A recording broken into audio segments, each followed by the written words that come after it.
Hello, good evening, and welcome back to another NWCL Beyond the Boundary. I'm Colby Donnelly, and today we have a very special episode. After Reed's Birtles Cup win on Sunday, we have T20 winner and Reed Cricket Club player. It's Chris Holt. How's it going, mate? Good, thanks, Corby. How are you? Good, thank you. So I'm sure many people will know who you are. For those who don't, could you introduce yourself, please? Just tell us about yourself and your involvement at Reed Cricket Club. Yeah. Chris Holt, obviously, as you said. So I played at Reed, or started at Reed when I was 2 years old. My dad used to play there. I was brought up at the cricket club.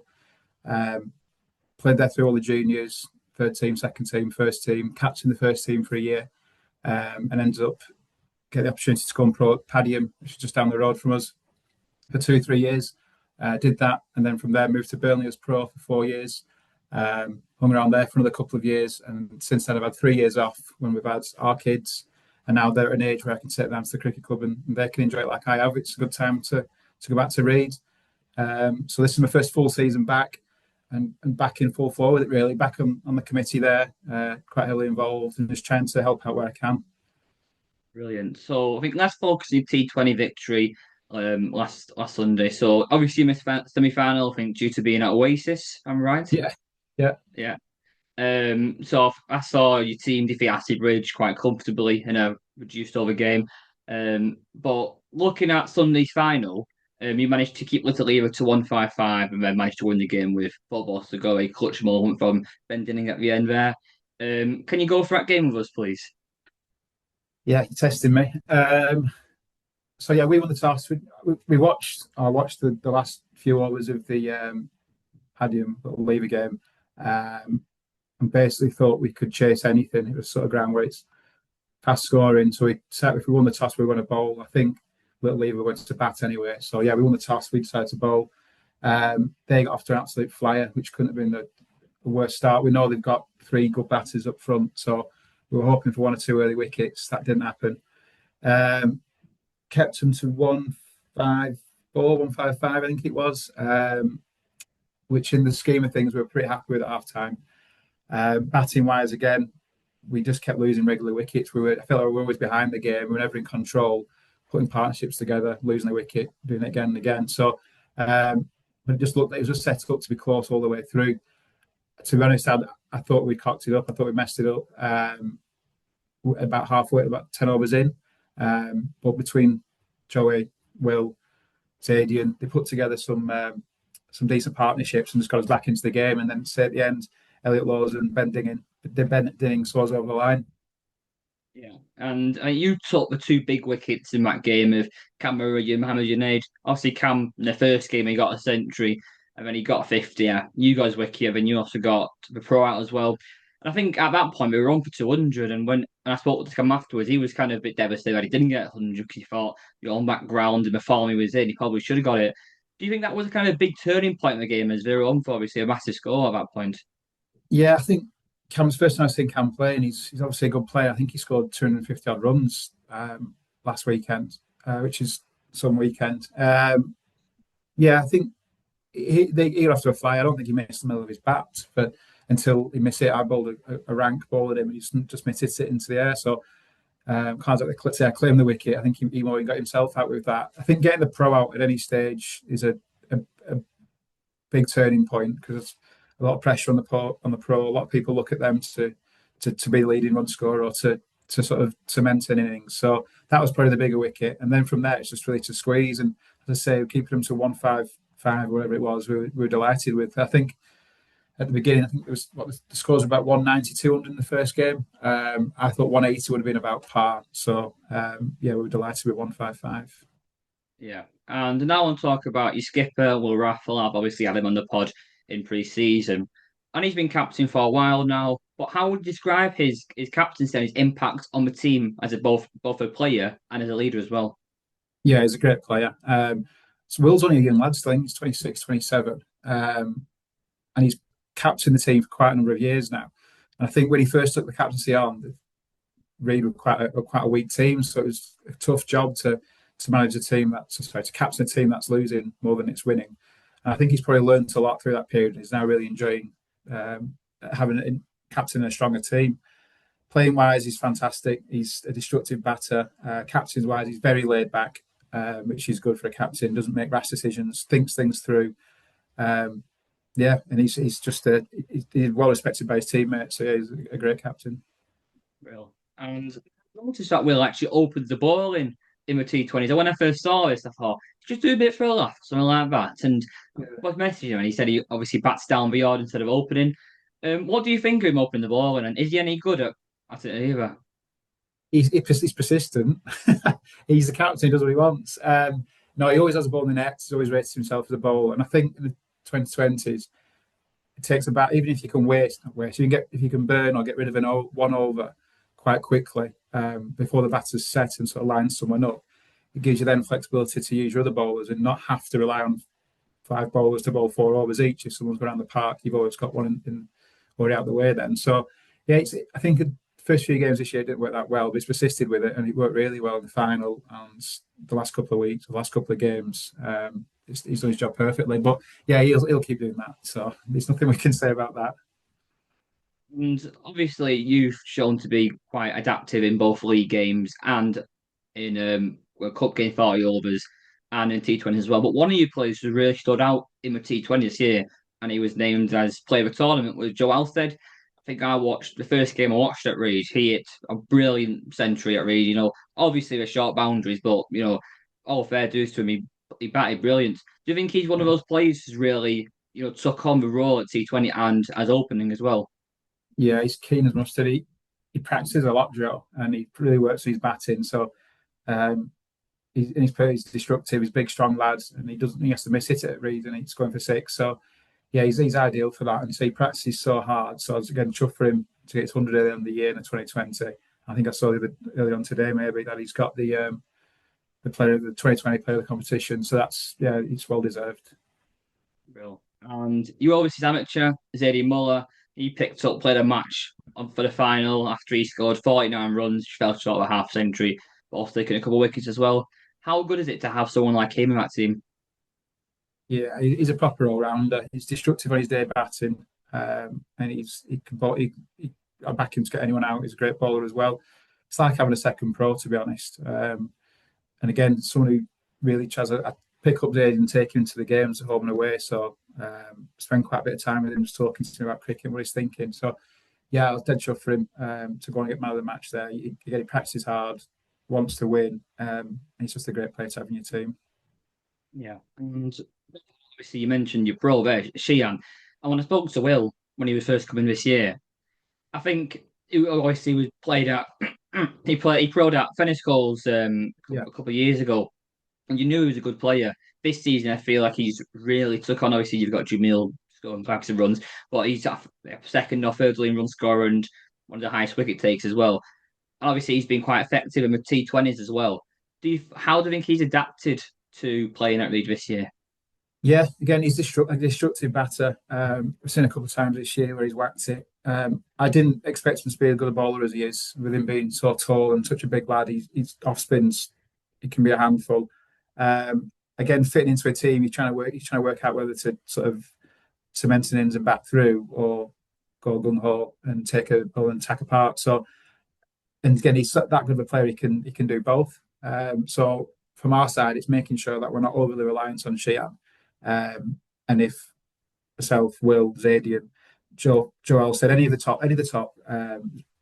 top nine batters can get a score, that almost frees Sheehan up to go and play his game and go and whack it really. So yeah, he's a top pro, destructive, especially on like a small ground like Reed as well. Yeah. And many teams have. You mentioned the batting quality there. You bat all the way down 7, 8, 9, even 10. You've got such a strong batting that lineup.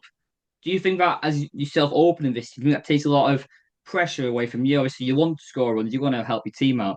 But I mean, if you do get out for not a lot of runs, you've always got obviously Will, Zadian, Sheehan, Bailey, Joe Alford, all these players to help you score runs. Yeah, it helps having the confidence to know these other class batters coming in later on, but it shouldn't take away from the point that if you get in, it's your day, make it your day, take the pressure off everyone else. It's quite easy to go, oh, it's going to toss it off today, and someone else will get the runs. You can't have that attitude. You need to use it as confidence, give you confidence, go and play aggressively. But when it's your day, you make sure you cash in. Yeah. And so just before you won the game on Sunday, I thought I'd take a video of you guys on the balcony and see how your celebration was, and it showed how much you really wanted to win that trophy. How, in your words, how much do you think it meant for you, the team, to win the T20 trophy? And I know you celebrated quite well. Can you go for your celebrations as well? Yeah, well, to a degree, yeah.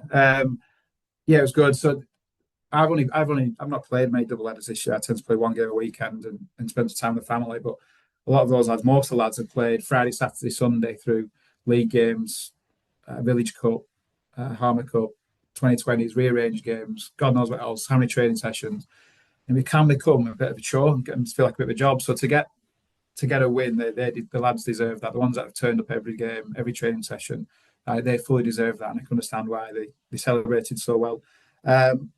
Yeah, the celebration. We went back to the club after the game. We were there till early hours of Monday morning, just drinking, chatting, laughing, singing, dancing. Ben Dinning was sat in his own, just watching YouTube, watching his 8 runs just on repeat, and telling anyone that listened to him about his 2 shots. So everyone stayed away from him, and he just did his own thing. Everyone else was enjoying themselves. I would say I think Ben runs the Instagram page, I think, and I was Yeah, going through on Sunday night, and you got more pictures, and as the stories kept going, the faces kept changing. Let's put it that way. And the yeah. last one, I think, Joey Marshall's face, and at that point, it was time to go home. I think, after what I saw that picture. I wish he had done. But so I asked Ben Dinning for a couple of questions from your teammates, and one of Okay, your teammates suggested this question. I've mentioned to you before. It's about your T20 shirt number. I know you mentioned okay. you've been quite stitched up about it. Can Yeah, you tell us what happened with that? yeah. There's a real story to it. Every time I meet someone, I'll like chatting away and getting a bit chirpy or whatever. I would say, "What's your favourite number between 68 and 70?" That's just a standard question I ask the people. Uh, And next time I wasn't planning on playing these 2020 games. And the next thing, Chris, your shirt's arrived. Didn't know, put it on the first game, check the number. I was, 69, brilliant. Yeah. So trying to explain to my 7-year-old and my 5-year-old why I'm number 69. Let's come up with some different stories. But yeah, no, it's got stitched up with that one. All right. So obviously we mentioned your success in the league this year, and I think looking at last year in the championship and the first half this year, you barely lost the game. And I think last few weeks, like Paddy and last Saturday and a few others, that you lost a few more than normal. How do you think the team has been resilient to come back after these defeats? Yeah. So never expected to go the whole season undefeated. It's to be fair, at the beginning of the season, we thought we'd be competitive, maybe in the top 4 teams. But we got off to a flyer. But again, we're chatting after every game, and you can't expect to go undefeated. There's too many good teams and too many outstanding match-winning pros who eventually they'll win a game on their own. So it was more sticking at it. Unfortunately, when these losses have come quite quickly after each other. So I think winning on Sunday, that's a real show of resilience, and hopefully that's enough to spark us back into good form, back into winning ways, because winning becomes a habit, which is what we've seen. I think losing does as well. So to get a win like we did on Sunday, a close game where there was no real one standout individual, everyone contributed at some point during the day. That should take us into some good form going into the last few games of the league now. Yeah. And you mentioned match winning pros this Saturday. Obviously, you host Bournemouth Social Circle. Obviously, Jamil Shirt's come back off 236 now, ridiculous second double century of the season. And obviously, they've got Chris Lane's been scoring runs this year. David Tong's been scoring runs this year. They're a very good side for these first 3 seconds. I think you're level on points. Obviously, that game can really put the title in whoever team wins. It's in their hands, isn't it? How Yeah, excited are you as a team to play that game and yeah, to hopefully what be a great game of cricket? yeah. I can't wait. It feels like another final. It's not the grand scheme of things. I think there's, I don't know, 8, 9, 10 games left, maybe league games left. So there's plenty more twists than that. But whoever can get the upper hands, you prefer to be top of the league and let the other team chase you, and it's in your hands there. But it's like a cup final, so yeah, really looking forward to that. Yeah. And if we go back to the T20s, see, Ashley Bridge hosted it 2 days now. And both days have put on such a great day. Obviously, they had all this food there, they had drinks there. How have you felt with kind of the two? Obviously, you weren't there the first day, but how do you think the day was kind of hosted by Ashley Bridge? Yeah, brilliant. I've never been to Bridge before. It's a great ground, especially to host host a final. So it's big enough as a ground to make sure that you've got to hit the ball cleanly to score runs. And it seems like there was enough people watching who enjoyed it. But yeah, I think it's one of the better grounds that I've been to that could host a final. But they put a great day on. They looked after the players.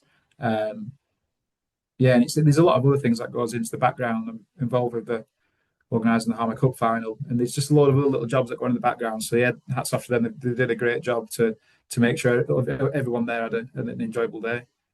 Yeah. And looking at your performances, obviously, I think quite early in the season you scored a century at Bournemouth Social Circle, and after that you haven't really got anywhere near that 100. How have you felt your performances been this season on for an individual?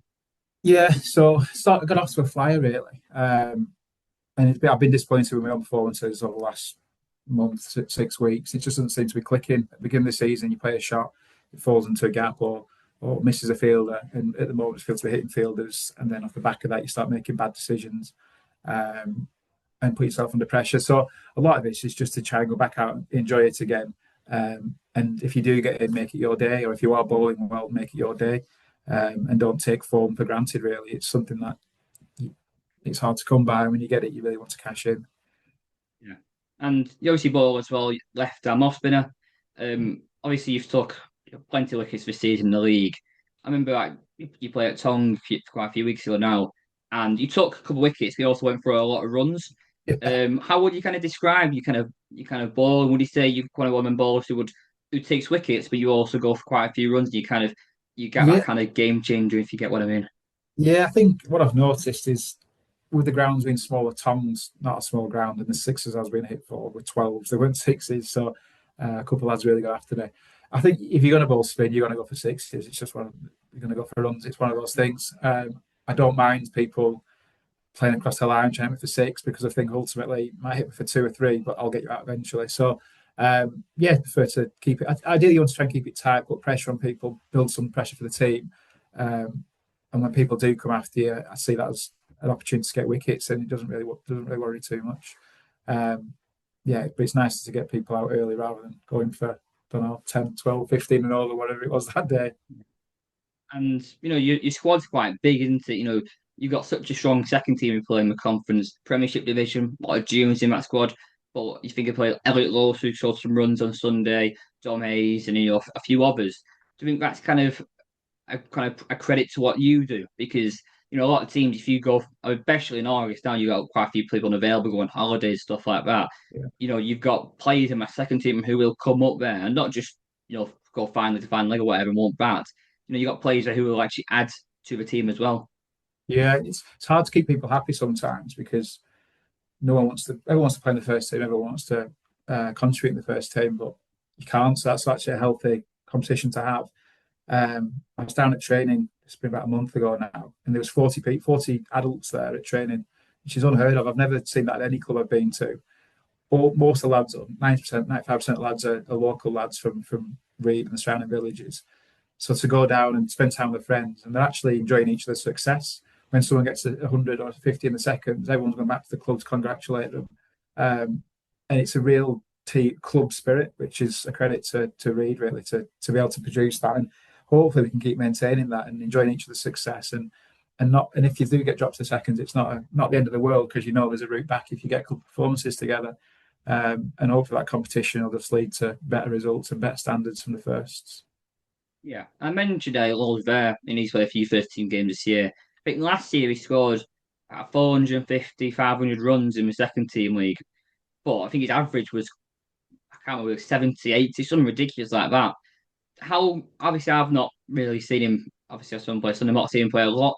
How would you describe him as a player, and is he Was that Elliot? really, someone who should be a first teamer? Was that Elliot? Did you say Elliot Yeah, Laws? Yeah. So Elliot's been at the club again for 25, 30 years, 25 years. Initially a bowler, and he's just worked hard on his batting. He's a proper club man. He's happy to play in the seconds, and he wants to contribute. If you're going to give up a Saturday or Sunday to play cricket, you want to contribute. But he's also happy to come into the first and potentially about 7, 8, 9, 10. Fantastic fielder. In a lot of other teams, even in the Premier Division, he'd be batting in the top four. So he's a real asset for us to have to bring in. And again, you work with him with that. You don't want to abuse his commitment to the club. But if when we need to be helped out on Sunday, for example, he stepped up and ultimately won us the game. Yeah. And you mentioned before that you were a committee member. And how can you tell how you got involved in doing that and kind of what's your kind of role on that committee? Yeah, so it's first year back on the committee now. It's basically because my dad was a member of the cricket club. I'm a member of the cricket club. My children are going to be my children are members of the cricket club. Just want to give something back, really. Reed Cricket Club opened a lot of doors for me, gave me some great memories. Um, and you want to sort of use, if you can influence a decision within the club to improve it, or if you can help out, whatever, to make the club a better place. I feel I should be doing that. I think I'm 36 now. I'm at an age where you can offer a little bit more either experience or advice and just be more helpful around the place. So yeah, it's just to give something back. Yeah. And you joined the league at the start of the last season, and you missed a few games. You weren't obviously playing consistently last year. Now you are. How have you felt the league has been, and what do you think the experience that the league gives to players? Yeah, the league's been impressed. In the it's good having two divisions because the top division is always going to be strong. Because if you're not strong, you're just going to drop down for a couple of years, rebuild and come back. Um, when I rejoined Reed halfway through last year, the standard of they were too good to be in that bottom half, the second division. But it was perfect to build experience, build confidence, and then that's helped us bounce back this year into the Premier League. Um, so yeah, it's the standard of the league's been good. The standard of professionals is outstanding, especially in the top division. There's some you don't everyone know who they are. There's some outstanding players, but there's also probably about 4 or 5 good amateurs each team as well.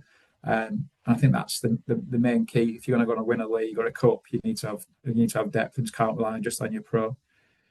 Yeah. But yeah, the standard's good, and hopefully it just keeps building if we keep improving standards and stay on top of everything like the league seems to be. Yeah, it can only get better. Yeah, and with the league looking to expand the level, so we cut off past it now, but in the coming years, if you were speaking to a player in, whether it's the Lancashire League or Northern League, any other local leagues, what would you kind of tell them about the North West Group League, I'd say, which might yeah, encourage them to join?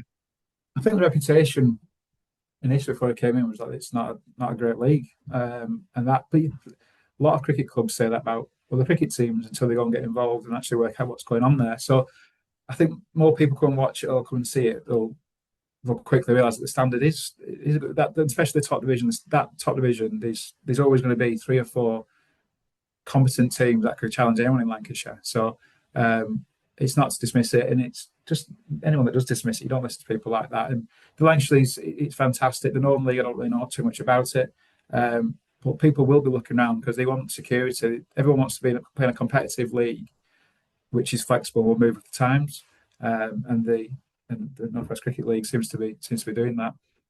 Real. So before moving to some quick fire questions, I've got a question here from Ben Dinning. And obviously you mentioned that you and Joy Marshall both played with each other at Burnley. So the question is, which one of Joy Marshall's 7 championships was your favourite? Um, Joe's always talking about what he's won, so I'd say I can't even think. But it'd been one of the games at Burnley. I think it was 2019. Um, yeah, that was probably the best. That was probably my favourite one of Joy Marshall's. It was a year we had a tough year as a team. I think we lost the first 5 games and came back to win it on the last game of the season. So that'd be my favourite one. We probably have to enjoy about that. He'll talk to you all day about it. Obviously, when you play at Joy, is he the person in your team you probably get along with the most? Obviously, you get along with the whole team, but you know him the longest. Yeah, I work with Joey as well. So no, I prefer to spend little time as possible with Joe. No, he's a good lad. So Joe played at Reed. So there's a picture in the club actually I saw at the weekend of my dad playing with Joe's dad.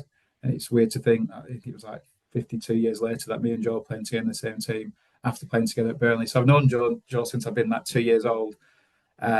Always played together, always got on. He's a character, but he's a good lad, and he's a great asset to have in any team. Brilliant. So now I'm going to ask some quick fire questions all about your Reed Cricket Club teammates. So the first one is your funniest teammate.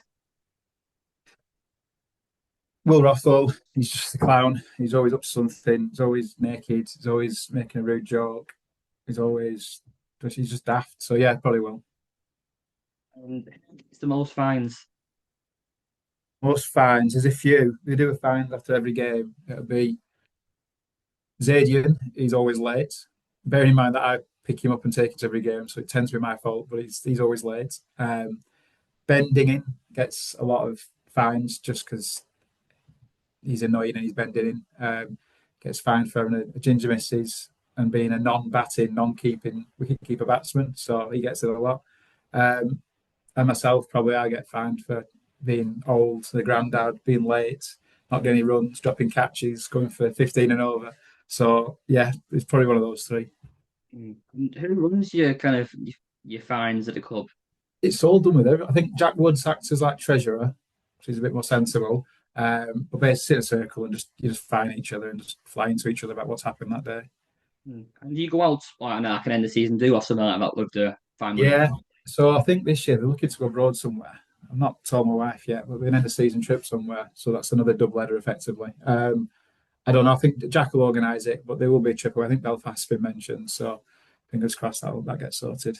Yeah. So I had Ben Utley and Nolly Pan the podcast, and they mentioned that Padiham have proper fine structure in place, and one of them were, I think if you miss a game, you get fined £20. Is that something kind of you do at the club? Is it just kind of whatever's on the day just comes Yeah, out and I there think you go? yeah, I think it's not being available as a fine. I don't know how much it is. I get sent a bill effectively at the end of each every other week. So yeah, it just gets blended into one. But I think it's about £5-10 not being available. Alright. And who's the angriest after getting out? So this when you sent the question, so there's honestly no one that really that gets that angry, which is surprising. There's no one really gets out, throws the stuff, and trashes the changing room. Apart from maybe Sheehan last week at Padiham, he allegedly threw his bat. So that's probably the only one I've seen this year. And the most underrated player. Joey Marshall. So Joey batting at three, quiet lad, just isn't extravagant with his batting, very solid. He almost glues a team together, and if he bats any period of time, the team tends to win. He's Joey be 40 odd, 41, 42. But again, he's got experience. Nothing really phases him, and he's probably the most underrated player I've ever played with, to be honest. Yeah. And if you were stranded on a desert island, which teammate would you hate to be stuck with and why? And Denham, he's well annoying. He's all right in small doses, but anything more than 5 minutes, I tap out and have a break from him. But and he's a wicket keeper, isn't he? So all wicket keepers are a bit strange, a bit odd. But Ben especially, he's 100 mile an hour 1 minute, getting angry the next minute, funny the next minute. He's all over the place. Yeah, I won't want to spend much more time with him on a desert island In the picture, you can't ban the picture, they're just kind of off the pitch. all the time. Have you ever spoke to him? Approached me a bit, He's, and he's you no, he's a kind of. good lad. He's a good lad. I like him, but I couldn't live with him. So I couldn't live with him on a desert island. No way. And who goes and slips at the club? I'm going to guess they've stuck with him for a good few overs in the match day. Uh, Mickey Wally does it. Um, Mickey Wally, Zadian and the prawn, and Sheehan Nelson. Sheehan's quiet, probably just blocks. I think everyone just blocks him out. So then, but everyone will take turns. He might do 3 overs with him, move on to the next person because you can't spend too much time with him. So it's tag in and tag out. I think you need to have like a GoPro attached to him or something. You can just have that highlights reel. You just listen to him. You know, like you have stump marks to him. I I'd say might start doing having that. their stump marks would be brilliant. I'll jot down some things he says and I'll message you. So I'll give you some quotes through the year, just randomly text you them. And the last one is if one of your teammates had to give a TED talk, who would talk complete nonsense but with full confidence? Think about this one because I think talking with confidence about something you know nothing about is a skill. So Joe Halstead, he speaks well, speaks relatively confident. Yeah, Joe Halstead. If you're going to put anyone on the spot to talk about something they don't know about, probably Joe. Mm. And what's your predictions for the upcoming Ashes this winter? I think it'll be a good series. It'll be tough, obviously, going to Australia. It'll be exciting because they don't seem to be any not dead rubbers, but games that filter out now. They all something seems to be happening every session, rather than it could be days in the past where nothing's happened. So yeah, go back England. Say 3-2 to England. To England. And obviously, with your T20 success, I think you play this Sunday, if I'm correct, in Yeah, the that area was finals. that was sprung upon us. I think we're playing at Preston. I imagine it's against Preston, but I'm not so sure who. Yeah, Again, the lads didn't know about that, and again, we mentioned earlier about playing Friday, Saturday, Sunday. It's been our last double header we've had for the last 4 weeks. It's like another one and another one. And I believe if you win that, there's another one in Sheffield a couple of weeks later. So I don't know. You become a victim of your own success with it, but it has to be a point where you think you want to commit to playing in every round of the 2020s, and or how far do you want to go with it, really? yeah. And I assume Zayden will miss out. I think you only have to play one overseas players in Is like the that area is and that stuff. right? Yeah, I don't know. I'm not sure. I've not seen. There's nothing come up on the WhatsApp group about it. They just said, "Can you play?" So I think with this one, I think you might be able to play unless it's an ECB competition. I don't really know, but hopefully not because we could do his age and Nanchi I'm playing. Yeah, But I'll look into that. yeah. It could be two. Clint Lostock did quite well last year. Obviously, they're Okay. probably like a T20 specialist batsman. Yeah. And obviously, I think the NWCL wishes Reed obviously the best of luck in that tournament, and I'm sure the players will as well. I think that's all the questions I have. Is there anything that you'd like to add before we finish? Thanks for your time, really. Thanks everyone in the league, really. It's good luck to everyone this year. Hopefully we can get over the line with it. So yeah, get beaten Farmer Social and Padiham and a little leave if you can. That'll do us a favour. Real. So, thank you for coming on, and I'll wish you best of luck for the season. Cheers, go back. All the best, mate. Cheers. Thank Cheers. you. Bye bye.